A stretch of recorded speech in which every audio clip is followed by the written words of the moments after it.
जय फ्रेंड। अभी कुछ दिन पहले एक पिक्चर रिलीज हुआ था पुष्पा। उसका एक बहुत फेमस डायलॉग था कि पुष्पा झुकेगा नहीं, लेकिन हम थोड़ा मॉडिफाइड करते हैं कि झुकोगे नहीं तो तोड़ दिए जाओगे। शायद वही हाल हो रहा है यूक्रेन का। तो आज हम बात करेंगे कि कैसा जो आजकल मीडिया में आ रहा है कि नेटो साथ नहीं दिया, अमेरिका साथ नहीं दिया, ये साथ नहीं दिया, वो साथ यूक्रेन को अकेला छोड़ दिया। तो आज हम बात करेंगे कि यूक्रेन वार का, कि रशिया का हिस्ट्री और यूक्रेन का हिस्ट्री, इन दोनों का संबंध क्या है, आखिर ये टेंशन बढ़ा क्यों। तो चलो बात को शुरू करते हैं। पहले हम रशिया का हिस्ट्री को थोड़ा सा जानते हैं। रशिया जानेंगे तो रशिया फेडरेशन, अभी रशिया का न्यू नेम है रशिया फेडरेशन। वो तो हमें उसको थोड़ा पीछे चलते हैं 1300 ईयर्स में। रशिया पे भी कैप्चर किया था। तो 1300 सेंचुरी में रशिया को सबसे पहले मंगोल ने कैप्चर किया। तो मंगोल कैप्चर करने के बाद उसके बाद रोमन एम्पायर आया। रोमन एम्पायर ने उस पर कैप्चर किया। मंगोल के बाद मंगोल रशिया पे भी कैप्चर किया था, चाइना पे भी कैप्चर किया। तो उसके बाद 16 सेंचुरी में रोमन वंश आया। तो रोमन वंश का जो रशिया पे कैप्चर किया। तो रशिया का उस टाइम जो किंग था the great, Peter the great उस टाइम का उसका रशिया तो उस टाइम उसका नाम थे नहीं। तो जो पूरा यूएसएसआर जिसको हम समझ जानते थे उस टाइम, वो पीटर द ग्रेट पर कैप्चर थे। पहले मंगोल किया, फिर पीटर द ग्रेट मतलब रोमन कैथोलिक ने किया। तो उस टाइम क्या था, 1500 सेंचुरी से लेकर 1700 सेंचुरी तक Russia per year 1 lakh kilometre का अपना जो बाउंड्री था वो बढ़ाता था। क्यों? क्योंकि उस टाइम अगर रशिया को समझना है तो थोड़ा आपको यूरोप कंट्री को समझना पड़ेगा। तो उस दौरान नवजागरण का हो गया था, मॉडर्नाइजेशन का हो गया था, फैक्टराइजेशन, हर जगह पे क्रांति आ रहा था। रशिया पे उस टाइम तक कोई क्रांति नहीं आया था। तो उसका जो पॉलिसीज था, offence is the best defence, यही पॉलिसी पे रशिया का जो सम्राट था वो काम करता था। तो Roman Catholic Peter the great आया। तो पीटर द ग्रेट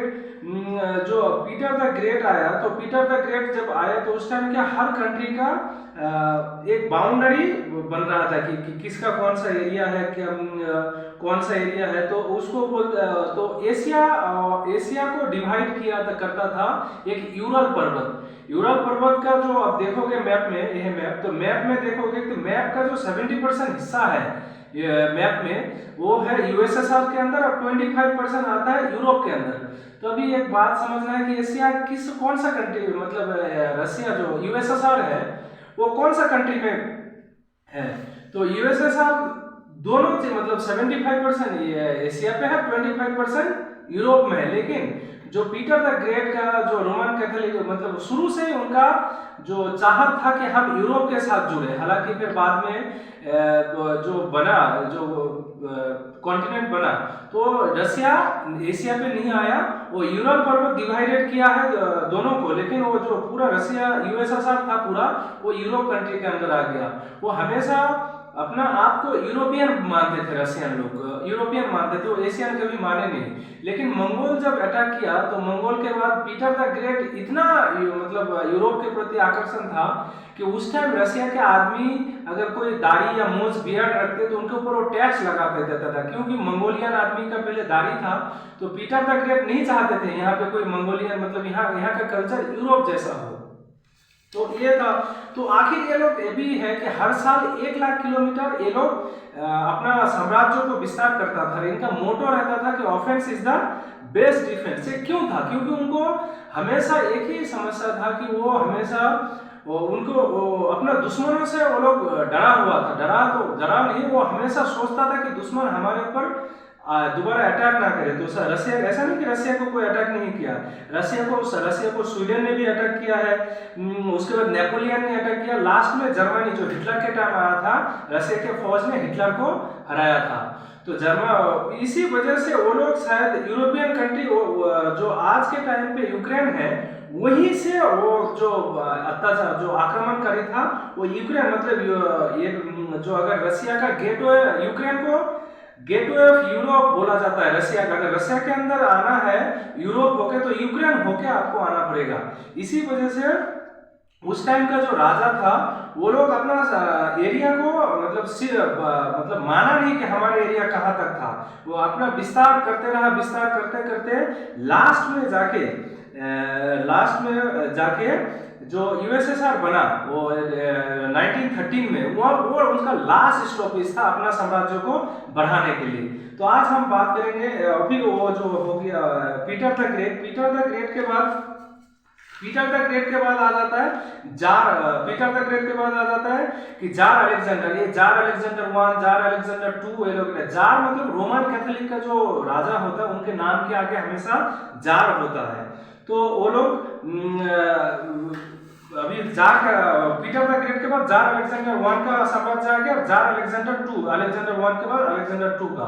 तो उस टाइम ये लोग मतलब यूरोप कंट्री में उस टाइम हमेशा क्या होता था कि मॉडर्नाइजेशन हो रहा है, किसी मतलब वहाँ पे क्रांति आ रहा है, हरित क्रांति आ रहा है, उसके बाद बिजनेस मॉडर्नाइजेशन। लेकिन उस टाइम यूएसएसआर में कुछ नहीं हो रहा था। यूएसएसआर का जो राजा था वो हमेशा अपने आप को क्या मानते थे कि गॉड का जो मोनार्की है, यहाँ का जो किंग है वो गॉड का मतलब संतान है, और ये प्रजा को रक्षा करना ही राजा का कर्तव्य है। प्रजा मतलब पॉपुलेशन, यहाँ का पॉपुलेशन का अपना कोई हक नहीं है। यहाँ जो राजा बोल देगा वही जनता करेगा। और हम सब कौन है कि हम सब भगवान का एक शिष्य है, और हमारा काम ही है यहाँ का जनता को सुरक्षा देना। लेकिन हमेशा जो देशभक्ति है वो जबरदस्ती नहीं आता है। तो पूरा दुनिया में जैसा क्रांति आना शुरू हो गया, तो उस टाइम 1905 में जो जार अलेक्जेंडर 2 के टाइम पे भी रशिया में क्रांति होना शुरू हो गया। एक ड्यूमा जो था, ड्यूमा नामक एक संस्था ने क्रांति करना शुरू हुआ, जो कि बाद में इस ड्यूमा के नाम से रशिया का पार्लियामेंट का नाम ड्यूमा पड़ा। आज भी रशिया का पार्लियामेंट को, जो रशियन रिपब्लिक है आज के टाइम पे, उसको ड्यूमा बोला जाता है। तो 1905 में फिर वो ड्यूमा संस्था को थोड़ा सा परमिशन दिया, लेकिन बाद में जार अलेक्जेंडर 2 ने उसके ऊपर इतना अत्याचार किया तो उसको कुचल दिया। ड्यूमा को फिर वो आने नहीं दिया, क्योंकि उसका माइंड में एक ही चीज, रशियन का माइंड में हमेशा एक ही रहता है कि यहाँ का जो किंग होगा वही सबसे बड़ा है, उनका आदेश ही सर्वोपरि है, यहाँ का जनता का कोई हक था नहीं। तो इस दौरान क्या हो जाता है कि जार अलेक्जेंडर 2 के टाइम पे आ जाता है सत्ता में लेनिन आता है। आपको पता होगा 1917।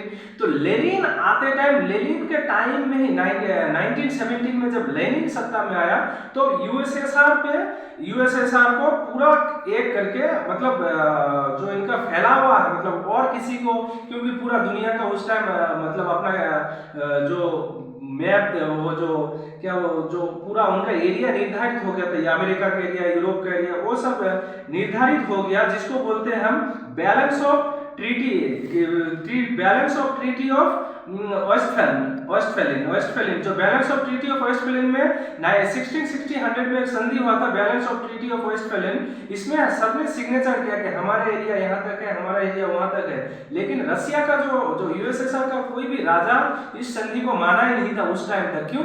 क्योंकि उनका पॉलिसी यही था, उनका एक ही पॉलिसी पे वो लोग काम करते थे कि offence is the best defence. जैसा हमारा इंडिया का पॉलिसी क्या है, हमारा इंडिया का कभी भी जो सरकार है या फिर जो इंडिया शुरू से किसी के ऊपर अटैक नहीं करता, जो अपना एरिया है उसी में रहते हैं। लेकिन इसका उल्टा था रशिया का पॉलिसी। रशिया का पॉलिसी था कि offence is the best policy. हमेशा वो अपना 1500 सेंचुरी से लेकर 1700 सेंचुरी तक वो 1 लाख किलोमीटर तक अपना एरिया को फैलाते गए। चलो वो तो अभी हो गया पुराना बात है। अभी हम आ जाते हैं लेनिन पे। 1917 पे लेनिन सत्ता पे आया।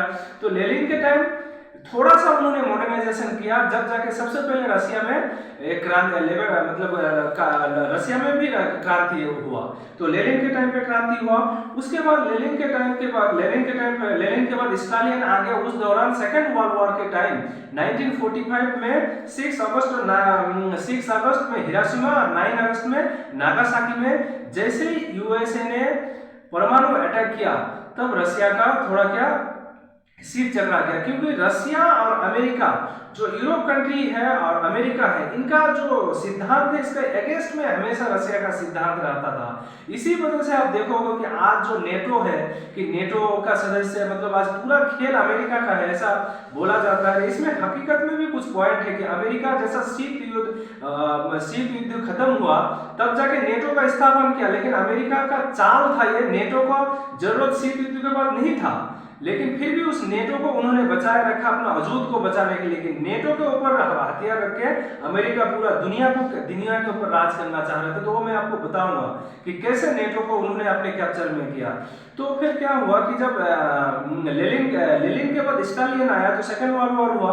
तो जैसा अमेरिका परमाणु शक्ति बन के उभरा और दुनिया का ताकत बन के उभरा, तब यहाँ पे रशिया ने भी अपना पूरा फोकस, हालांकि रशिया का जीडीपी है, रशिया का जो पूरा इकोनॉमिक जितना मतलब इकोनॉमिक अगर देखा जाए तो हमारा से वो वीक है। उनका जो इकोनॉमिक है 1.3 ट्रिलियन का है, लेकिन हमारा अभी अप्रोक्स 3 ट्रिलियन डॉलर का है।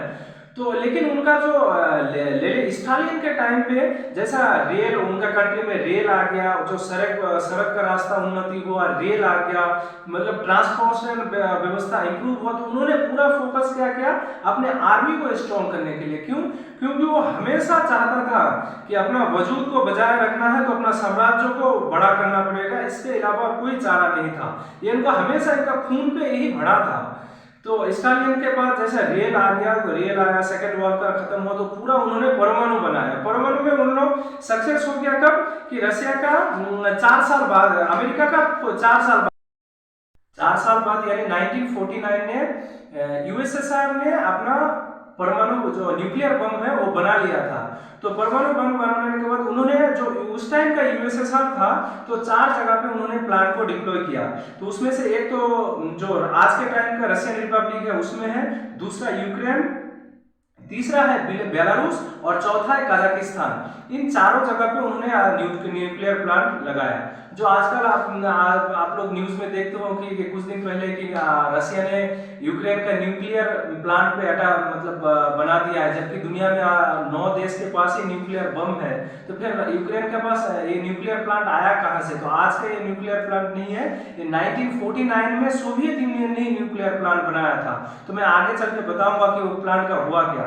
फिर क्या हुआ कि 1949 में सोवियत यूनियन मतलब उसने बना दिया न्यूक्लियर बम बना दिया। उसके बाद इनका सत्ता परिवर्तन होते रहता है। तो इसमें 1988 में मिखाइल गर्वेज के टाइम क्या हुआ, ये आ गया सत्ता में, यूएसएसआर का सत्ता में। तो मिखाइल गर्वेज क्या उस टाइम, क्योंकि पूरा दुनिया में मतलब क्रांति आया हुआ था, तो ये भी थोड़ा सा इनको पता था कि देशभक्ति किसी जबरदस्ती, रशिया जो यूएसएसआर है वो इतना बड़ा एरिया है कि किसी एरिया का किसी भाषा अलग होगा, किसी एरिया का कल्चर अलग होगा, लेकिन वो पूरा को इकट्ठा ये लोग सैनिक ताकत के मदद से यहाँ पे पॉपुलर जनता का कोई मतलब जनता का कोई अधिकार था ही नहीं। एक ही सिद्धांत पे ये लोग काम करते थे कि यहाँ का जो मोनार्की, जो किंग बोलेगा वो वही काम इनको करना है। किंग ही इनका सिक्योरिटी का मतलब सिक्योरिटी देखेगा, इनका खुद का कोई फ्रीडम नहीं था। लेकिन जो क्या है मिखाइल गर्वेज आया। मिखाइल गर्वेज के टाइम की क्योंकि पूरा जो वेस्टर्न कंट्री, जो यूरोप हो, अमेरिका में हो,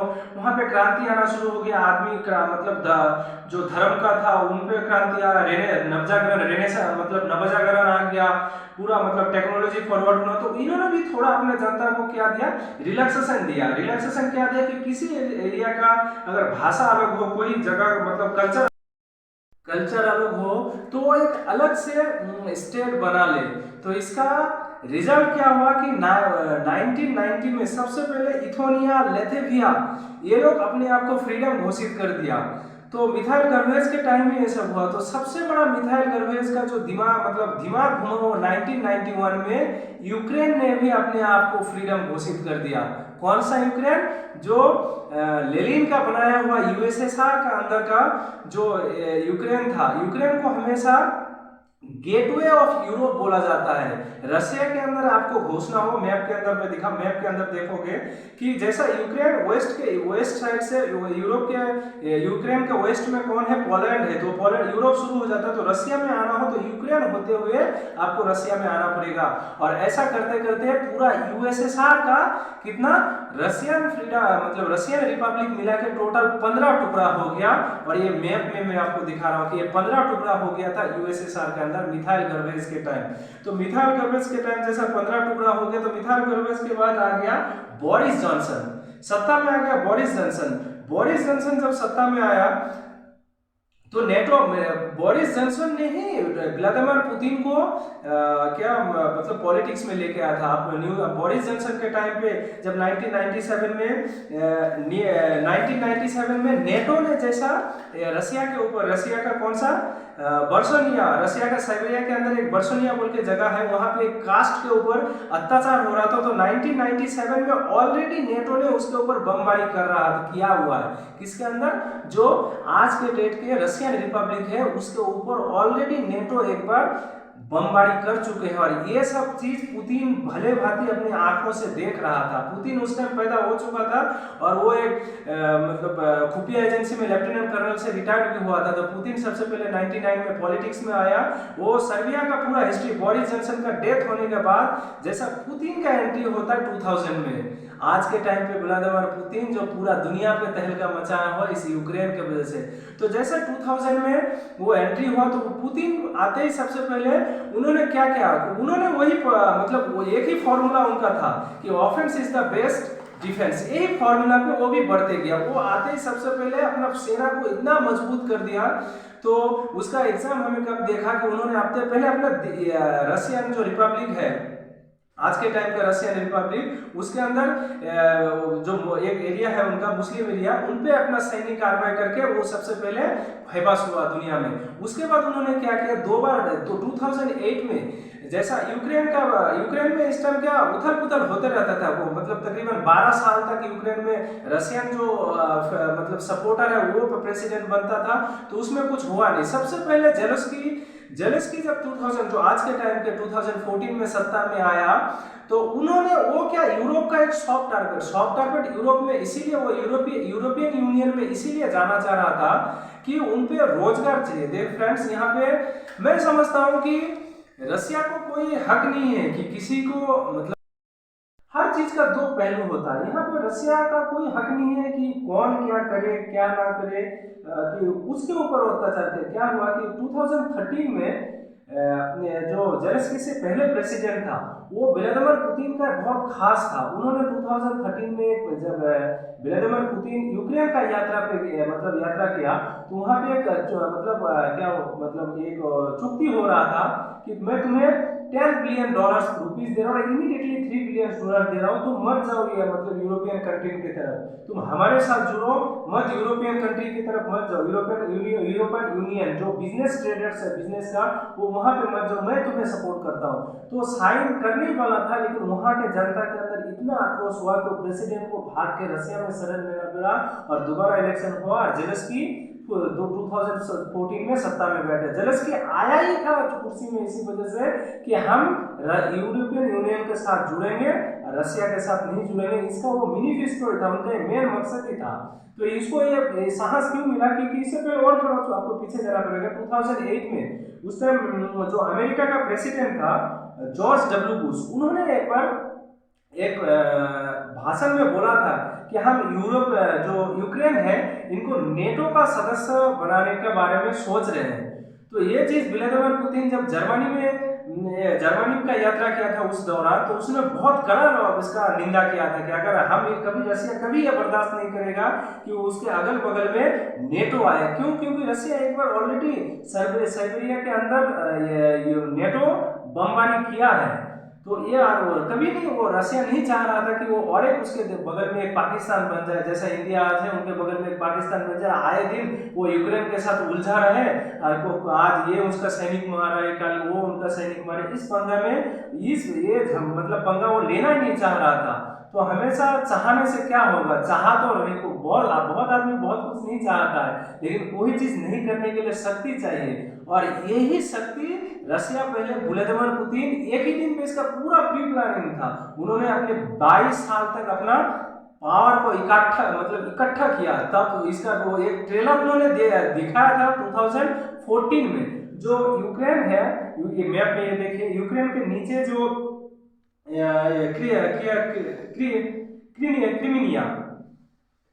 क्रीमिया जो है एरिया है, उसमें 2040 में क्रीमिया में ऑलरेडी वो फौज भेजा था 2040 में। ये 2040 में फौज भेज के वो पूरा कैप्चर कर लिया था। उस टाइम जो यूएसए का जो प्रेसिडेंट था वो था बैराक ओबामा। तो वो यूरोपियन यूनियन और नेटो इन दोनों का मतभेद था। इसका फायदा व्लादिमीर पुतिन देख रहा था। वो मतलब एक क्या बोलता है कि एक तूफान वो देख रहा था कि कौन सा कंट्री का कौन सा रिएक्शन आ रहा है। लेकिन नेटो उस टाइम कुछ नहीं किया रसिया का, ना कोई सिर्फ थोड़ा बहुत प्रतिबंध लगाया, नेटो कुछ नहीं किया। यूरोपियन कंट्री, यूरोप में जो बिजनेस ट्रेडर है उन्होंने थोड़ा बहुत बैंड लगाया। लेकिन कोई एक्सपर्ट ये बोलते हैं कि आज रसिया इतना स्ट्रांग हुआ है, इसका एक कारण इनका प्रतिबंध है, जो यूरोपियन यूनियन का प्रतिबंध। अगर आपका बाहर से रास्ता बंद हो जाएगा तो आदमी क्या करता है, एक तो खुद घुट के मर जाता है या फिर अपने आप को इंप्रूव करने का कोशिश करता है। तो रसिया ने जब उसको यूरोपियन यूनियन से या अमेरिका से बैन तो इकोनॉमिक बैन होते रहता मिलते रहा, तो उन्होंने क्या किया, इससे अपने आप को इंप्रूव किया। वो अपने आप में घुट के मरा नहीं, अपने इकोनॉमी को बिल्डअप किया, अपने आप को बिल्डअप किया। और फिर इसका जो उसने एक बार ट्रेलर दिखाया था, और उसने पिक्चर कब दिखाया कि फरवरी में जब उन्होंने जेलेंस्की ने डिक्लेयर किया कि हम नेटो के लिए मतलब अप्लाई करेंगे, तो ये चीज व्लादिमीर पुतिन एक्सेप्ट नहीं कर पाया। और उन्होंने लास्ट में जाके यूक्रेन के ऊपर फुल्ली मैप के यूक्रेन के साथ, यूक्रेन का जो तीनों तरफ से जो ईस्ट साइड है, यूरोप सबसे पहले अटैक से पहले उन्होंने जो डोनेट्स और लुहांस जो मैप में आप देख रहे हो, ये बिल्कुल रसिया के बॉर्डर के साथ चिपका हुआ है। यहाँ पे बोल रहे हैं कि तकरीबन 70% आदमी यहाँ पे रसियन है। लेकिन गेलेस्की ने भी एक मतलब एक्ट पारित किया था कि जब वो सत्ता में 2014 में, कि यहाँ पे कोई रूसी भाषा नहीं बोलेगा, पूरा यूक्रेनी भाषा बोलेगा। तो ये ऑलरेडी डोनेट्स और लुहांस का आदमी के अंदर एक आक्रोश था, क्योंकि ये बेसिकली रसिया ही था। और रसिया इसीलिए था क्योंकि रसिया का जो यूक्रेन, रसिया, बेलारूस, ये सब तो पहले यूएसएसआर का एक पार्ट था। लेकिन गेलेस्की मतलब यूरोप कंट्री का जो गेलेस्की के ऊपर हमेशा यही, जो यूक्रेन का प्रेसिडेंट के ऊपर हमेशा यही ब्लेम होता है कि क्योंकि ये यूरोप यूनियन का मतलब हमेशा मतलब टट्टू है, अमेरिका का टट्टू। अमेरिका जो बोलता है वही वो कर रहा है, इनका अपना कुछ वजूद नहीं है। लेकिन ये उसी वजह से इन्होंने सबसे पहले व्लादिमीर पुतिन ने क्या किया, डोनेट्स और लुहांस को एक अलग स्टेट घोषित कर दिया। इसका एक पॉलिटिक्स मतलब डायरेक्ट कैप्चर नहीं करते हैं पुतिन को, डायरेक्ट कैप्चर इसीलिए नहीं करता क्योंकि पूरा दुनिया शायद इसके ऊपर टूट जाए। ये अलग स्टेट इसीलिए बना दिया ताकि अपना कोई चाहते अपने कोई एक आदमी को, अपने फेवर का आदमी को कुर्सी में बैठा दे, देश भले अलग हो लेकिन फुल्ली रसिया कंट्रोल करेगा। और आज लड़ाई का 11 दिन हो गया। 11 दिन से अमेरिका और यूरोपियन यूनियन जो है पूरा देश देख रहा है। शायद उनका ये प्री प्लानिंग होगा कि कैसा यूक्रेन मर रहा है, यूक्रेन का आदमी मर रहा है, रसिया मर रहा है। इसमें दो कंट्री का नुकसान हो रहा है। किसका? एक तो रसिया का, क्योंकि लड़ाई हमेशा ऐसा नहीं जीता जाता। लड़ाई जीतने का एक ही फंडा है कि सैक्रिफाइस। रसिया को सैक्रिफाइस देना ही होगा, चाहे इकोनॉमिक सैक्रिफाइस हो, अपना सोल्जर का सैक्रिफाइस हो, सैक्रिफाइस तो होगा ही होगा। और इसमें यूक्रेन का क्या होगा? यूक्रेन अगर शायद यूक्रेन वजूद में ही ना रहे, वजूद में तो बोले तो पुतिन साहब ने बोला है कि हम यूक्रेन को कैप्चर नहीं करेंगे, अपना कोई एक टट्टू बैठाएंगे। तो ये था यूक्रेन का, और ये था पूरा स्टोरी कि यूक्रेन कैसा एक मतलब स्टेट से मतलब पूरा नुकसान, मतलब एक स्टेट से पूरा आए दिन रिपोर्ट में आज यहाँ मिसाइल दाग दिया, कल वहाँ मिसाइल, आज यहाँ जनता मर रहा है। तो यूक्रेन रसिया का ये था विवाद। लेकिन इसमें फायदा किसका होगा? मेरे हिसाब से इसमें जो आने वाला टाइम में सबसे फायदा होगा चाइना का। क्योंकि यूरोपियन यूनियन और अमेरिका उसको प्रतिबंध लगाएगा, और इस प्रतिबंध का पूरा फायदा शायद चाइना तो अभी से मैन्युफैक्चरिंग करना शुरू कर दिया होगा कि जो रसिया का क्या क्या नीड्स है, रसिया का नीड्स पूरा करेगा, और रसिया से क्या उसको मिलेगा, इसके प्लानिंग में पूरा चाइना लगा हुआ है। लेकिन पूरा चाइना लगा हुआ है, चाइना और सुपर पावर से, जैसा अभी इसका एक एग्जांपल देखा है कि WHO कोरोना फैलाया, दुनिया बोलते रहा चाइना फैलाया, लेकिन WHO का टीम को चाइना ने घुसने नहीं दिया। तो ये होते रहेगा। आज से हजारों साल पहले ऐसे ही लड़ते थे आदमी, लेकिन आज भी लड़ रहे हैं, आगे जाके और लड़ेंगे। तो ये था एक मोटा स्टोरी यूक्रेन और रसिया का बीच का जो झगड़ा का मूल कारण है। ये है मतलब ये एक छोटा सा कहानी है। Thank you.